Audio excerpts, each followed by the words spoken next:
উনি যদি ওনার বক্তব্য আর 5 মিনিট কন্টিনিউ করতেন তাহলে আত্মগ্লানিতে ভুগে তওবা করে এই যে সুপ্রিম কোর্ট বিচারক নিয়োগের আইন যেটা উনি বাতিল করার জন্য আজকে বলছেন সেখান থেকে ফিরে এসে ইনি বিলটি আজকে তিনি প্রত্যাহার করতেন। মাননীয় স্পিকার, মাননীয় আইনমন্ত্রীকে আমি যতদূর চিনি, উনি যদি ওনার বক্তব্য আর 5 মিনিট কন্টিনিউ করতেন তাহলে আত্মগ্লানিতে ভুগে তওবা করে এই যে সুপ্রিম কোর্ট বিচারক নিয়োগের আইন যেটা উনি বাতিল করার জন্য আজকে বলছেন সেখান থেকে ফিরে এসে ইনি বিলটি আজকে তিনি প্রত্যাহার করতেন। মাননীয় স্পিকার, মাননীয় স্পিকার, তিনি তার বক্তব্যের মধ্যে বলেছেন একজন বিচারপতির কথা, এনায়েতুর রহিম এনায়েত, যিনি বলেছিলেন যে তিনি হচ্ছেন শপথবদ্ধ বিচারপতি, রাজনীতিবিদ। এই যে শপথবদ্ধ রাজনীতিবিদ তৈরি হলো, খায়রুল হকের মতো বিচারপতি তৈরি হলো, মানিক চোরা শব্দটা এখানকার জন্য অশোভনীয় হতে পারে, কিন্তু বাইরে এই শব্দটা এভাবেই চলছে।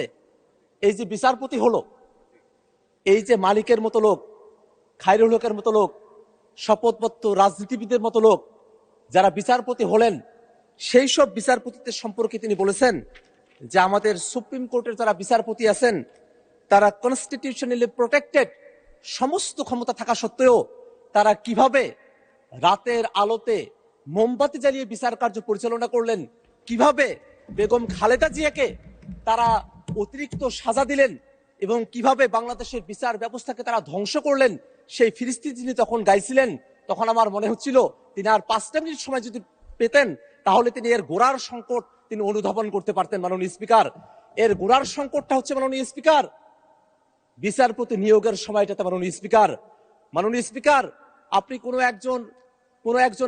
কোনো একটা ঘুড়িকে আপনি আকাশে উড়িয়ে দিয়েছেন, সেই ঘুড়ির লাটাই যদি আপনার হাতে থাকে, ঘুড়িকে আপনি যতই উড়ার স্বাধীনতা দেন না কেন আকাশের মধ্যে, সেই ঘুড়ি সেখানেই পাক খাবে।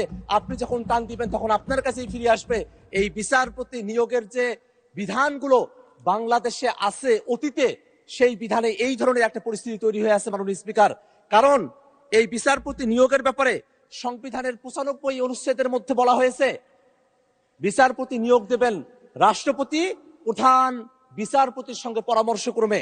দেখে খুবই সুন্দর মনে হয় মাননীয় স্পিকার যে বিচারপতি নিয়োগ হবে, রাষ্ট্রপতি নিয়োগ দেবেন, প্রধান বিচারপতির সঙ্গে পরামর্শ করে নিয়োগ দিবেন। এই জায়গায় আবার ঘুড়ির লাটাই বাতার সম্পর্কটা কোথায় থেকে আসলো? এখানেই প্রশ্ন মাননীয় স্পিকার।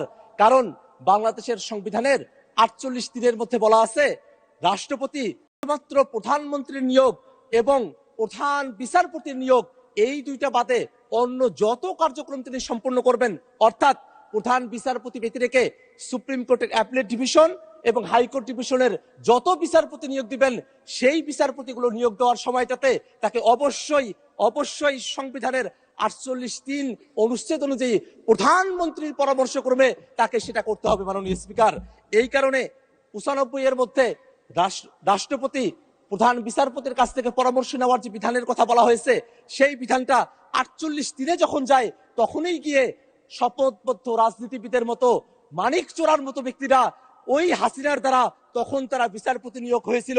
সেই ধরনের একটা পরিস্থিতি বাংলাদেশের সামনের দিনে চলুক, এটা তো আমরা কেউই চাই না। মাননীয় স্পিকার,